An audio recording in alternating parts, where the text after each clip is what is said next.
I think my calves are blown out from last night. I tried to bounce there, and that didn't work. So, this is a very special promotion for both Mike and I.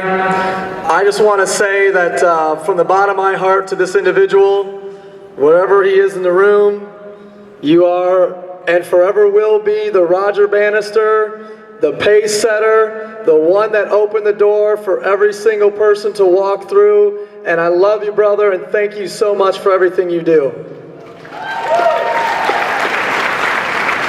Indeed. You know, obviously very, very, very special time for all of us in the room because, like Nick said, really, this, in my estimation, none of this would have been possible. I mean, it really wouldn't. None of this would have been possible, in my estimation, if this gentleman didn't step up out of the servitude of his group. See, this guy was already successful.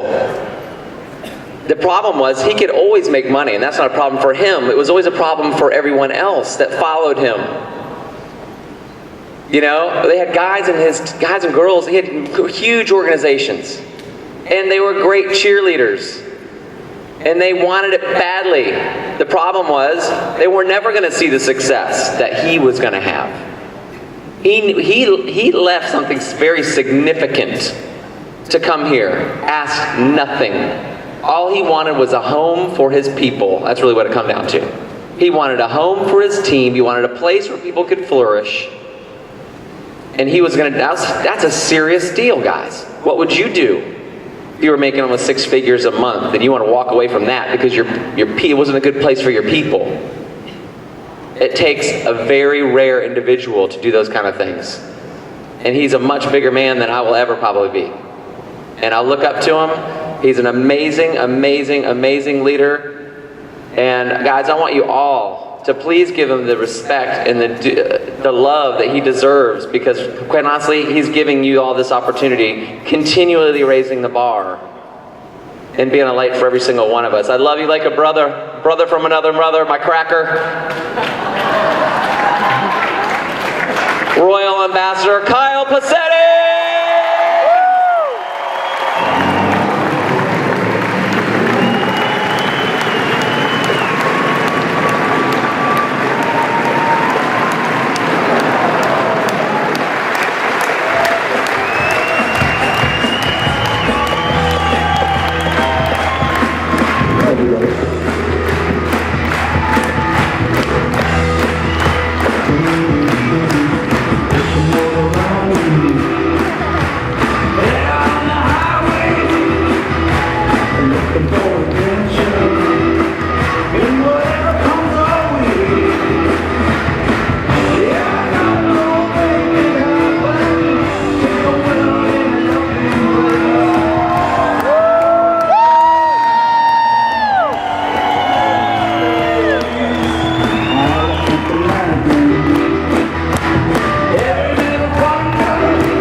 The first thing I want to say is, you know, it's all about belief, is it not? Yeah. Yes.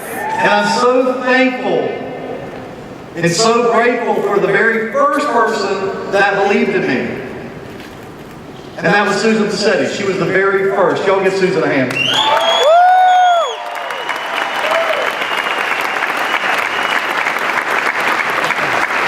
And she's well on her way to 5-star ambassador and beyond as well. The second couple that believed was Tim and Holly Kirkland. Absolutely believed with all their heart. Y'all give Tim and Holly a hand.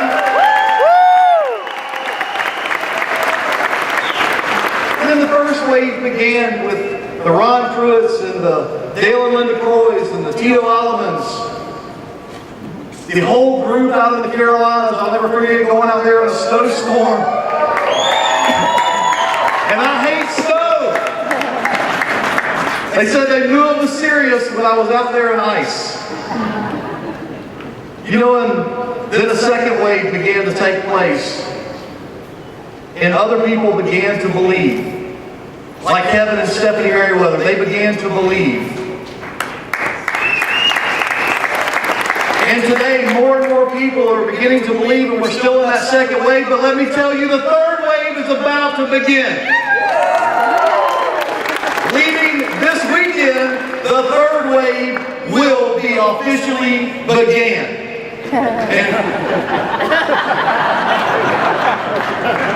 That's almost as good as gooder.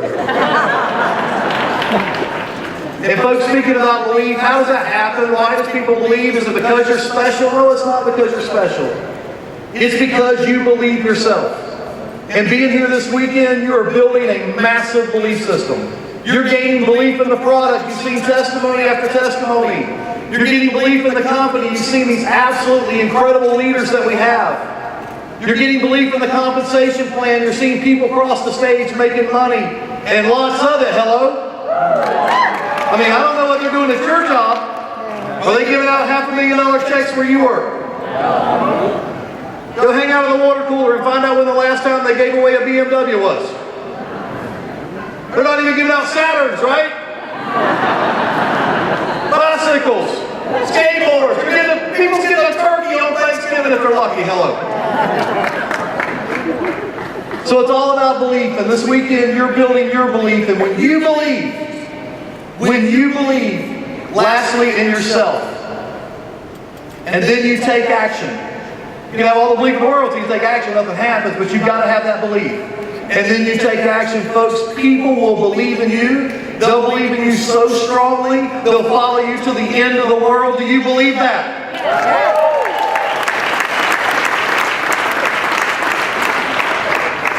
At that point in time, you were then leading people.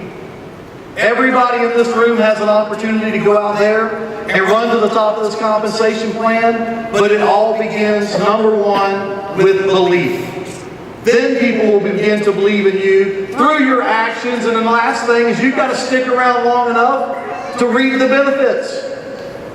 You see, everybody's watching you. How many of y'all know that everybody I talked to did not get in? I talked to my sister early on. She didn't want to get in. Eventually she got in. I talked to a very dear friend of mine, married to my cousin early on. Took him 15 months to get over the dumbitis. But he's here today. Y'all give Richard a hand wherever he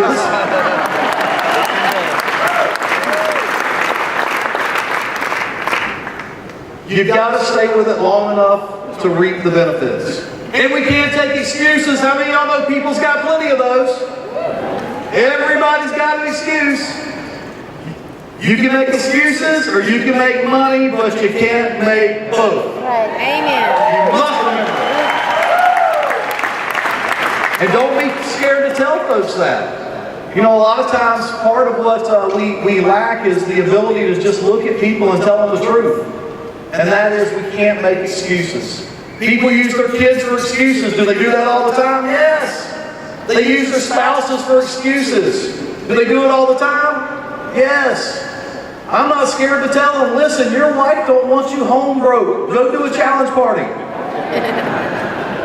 People say you can't buy love. How many of y'all know your kids love you much gooder when you get a $500,000 check?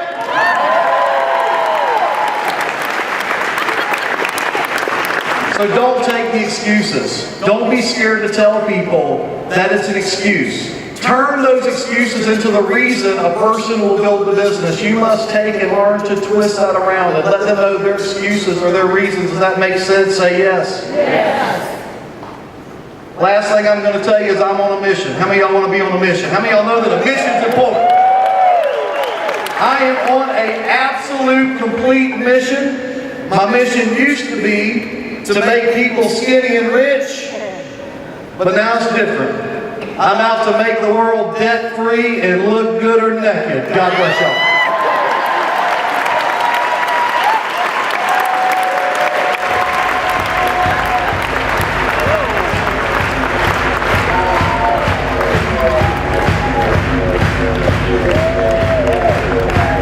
Lots of love for Carl Busetti. Give it to him. Give him lots of love.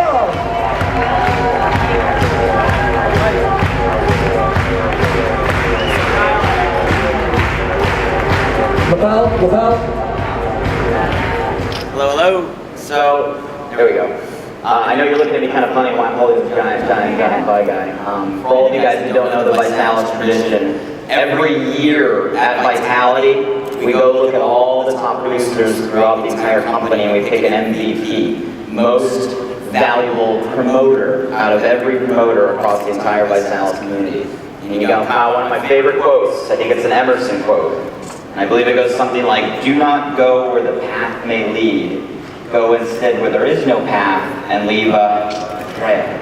And that's what you've done for everybody in this entire company, my friend. When you came into this company, there was no such thing as a 5-star, it was a theory. You made that possible. We went out there and created positions beyond that. You were the first to raise the lid. And you guys need to understand, when you're out in front, that's the hardest place to be because there's nobody you're chasing. He's the first that's going out there and creating possibility for every single one of us. We can stand up here, look at a gentleman like this and say, if he can do it, then we can do it. So I'm proud to present you Mr. Cassetti with our 2010 MVP Most Valuable.